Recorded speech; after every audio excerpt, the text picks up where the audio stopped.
Hello again, it's Cliff here from Down Under. I've recently been doing a run of steel parts in the Slant Pro, and I'm quite impressed with the machine. You know, it's a lightweight machine, but it's quite a rugged, rigid machine. It has a lot of potential. The bed, the spindle, the slideways, the turret are rugged and rigid enough to take big cuts, so they're well designed. There is a problem though, there's not really enough spindle torque for machining larger diameter steel parts. So I'll go into that in this video. Cheers. Well, that's the tail end of a long 70mm diameter bar of 101820 commercial quality welding grade mild steel, horrible to machine. But you know, quite a bit of heavy machining there for the little Slant Pro.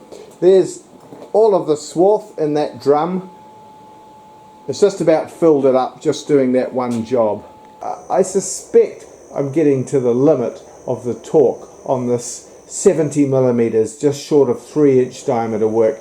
Could probably go a bit bigger with a freer machining steel, and there are probably tools that chip break with lighter cuts that you could investigate that would allow you to do bigger diameter steel work taking lighter cuts. But then it wouldn't be such a quick machine, and you might be better off on a manual lathe with a big geared headstock. I nearly fell over then. Who put that box on the floor? With a big geared headstock that's got a lot of torque, and you can take big cuts and do the job quickly. Well, it's okay with a new tip in there. So it's right on the borderline. As long as the tool's sharp, it can handle it.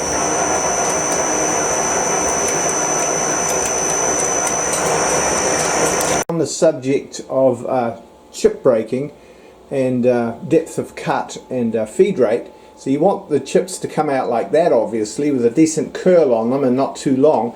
You don't want them coming out like that. So the roughing millimeters per revolution is critical. This curly chip was 0.2 millimeters a revolution, that's 1/8 thou, and this curly chip here was 0.25, that's 1/10 thou. So you need a fairly coarse feed, a fairly deep cut per revolution in order to get chip breaking. But if I went any higher, I might stall the spindle, so there's a narrow window there where you need to set it just right. You need it to run automatically with good chip breaking so you can do something else. You don't want to have this sort of swath. It not only that, but it fills up a huge amount of volume. You need massive big bins. I mean, in no time your swath bin will be full of springs, wiry springs, if you don't set that right. Well, I wasn't imagining it. It is on the point of stalling on those big cuts, because I just stalled it. On this part, it was a little bit longer than the other part, so I sawed it off a little bit too long, and there wasn't enough facing passes, and so the first facing pass was more than 1 millimeter deep, and it just stalled. You know, but it's not all bad. There's some good news here. With these servos and the way they're set up, it just stalled. And I hit pause and stop and backed off with the Z and thought, I wonder if it still got position, if it hasn't lost position. So I ran the part right through, and I've just measured it up, and it hasn't lost position. It didn't pop any fuses or cause any drama. The chuck is obviously within scale for this size machine, because it didn't move the part in the chuck, in the little light 5-inch chuck. It just carried on spec. You wouldn't get away with that in a big hearse. It would have caused all kinds of trouble, or maybe it would have just taken the bigger cut. But I mean, you know, if you get to the point of stalling a hearse or a big powerful machine, you're going to do some serious damage. So that's the good news. You know, the bad news is the spindle torque is quite limited, and I was on the edge of stalling it. The good news is, with these new servos, you don't even lose position. It hung on to its position when I hit pause and stop and restarted it and cut the part to spec. I just want to go a little bit more deeply into the subject of large diameter steel work and the limited spindle torque of Slant Pro. We know from doing this job, which is 70 millimeters diameter, that it will cut that okay, that we can take a 1 millimeter depth of cut and a fairly heavy feed rate, which allows chip breaking. There's the tool there. It allows chip breaking and running unattended and removes metal quite efficiently, so we can get the job made in a few minutes. So that's great. So we can go up to 70 millimeters, but we also know from when I took an unintended bigger facing cut that we can't take a much bigger cut than that. If we go any bigger than a millimeter, it becomes unreliable. It gets to the point of stalling the motor. So that's a real limiting factor, 70 millimeters. You know, I know some of you will be thinking, yeah, but just take lighter cuts, have a lighter feed rate. But the problem with lighter cuts, shallower depth of cuts, and a shallower feed rate is that it may not chip break well, and you get strings and rat's nests of swarth coming off. You need a heavy cut and a heavy feed rate to get good chip breaking, and the whole point of a CNC lathe is to run unattended, especially if you want to do competitive CNC machining work. So you're a bit stuck there. And also, even if you could get it to run with a special tool, taking shallow cuts, requiring less torque, and it would chip break and run automatically, even if you could do that, it would still take a long time, and it wouldn't be a competitive machine anymore because it would take too long to make each part. So it's only efficient to machine large diameter steel parts up to about 70 millimeters or 3 inches. So this is the limiting factor. In order to get bigger diameter work, we need more spindle torque. Okay, let's look at this spindle design on Slant Pro. So we've got plenty of center height. We've got about 190 millimeters center height, or 7.5 inches. That's about a 15-inch diameter part you could fit in there. It's got fantastic capacity. That's a really great design. The problem is that it doesn't have the torque in the spindle to turn steel bigger than about 70 millimeters, about 3 inches. If we go bigger than that, it won't cut it effectively, it won't chip break it and run unattended and remove metal efficiently. So we're only good up to about 70 millimeters. Now if we could double the spindle torque to allow us to turn double the diameter, because it's a ratio thing, so if we went from 70 to 140 millimeters diameter, that would seem a much more useful amount. So we would need to change the pulley ratios or put on a much bigger motor. We've got a 3 horsepower motor now. It'd be nice if we could stay with that motor and keep the cost down. So that would mean putting a smaller motor pulley or a larger spindle pulley. Let's just look at that for a minute. Alright, let's just look at, I've taken the cover off, just have a look at it. So there's your 3 horsepower motor down there. It's got the smaller pulley on at the moment because I'm not doing very small diameter work very often, and 2000 RPM, which is I think is the maximum with that size pulley, is fine for most work. I actually feel like the ratios available are really slanted to high RPM, suitable for very small diameter work in aluminium or plastic. They're not really suited to steel machining in larger sizes at all. So even with the lowest ratio, you're still getting 2000 RPM of the spindle, which is plenty enough for a big variety of work. So this is the Gates Polyflex JB. It's the 11M JB section Gates pulley, and it's amazingly effective way of transmitting power. Quiet, low cost, reliable, long lasting. That will transmit a huge amount of power.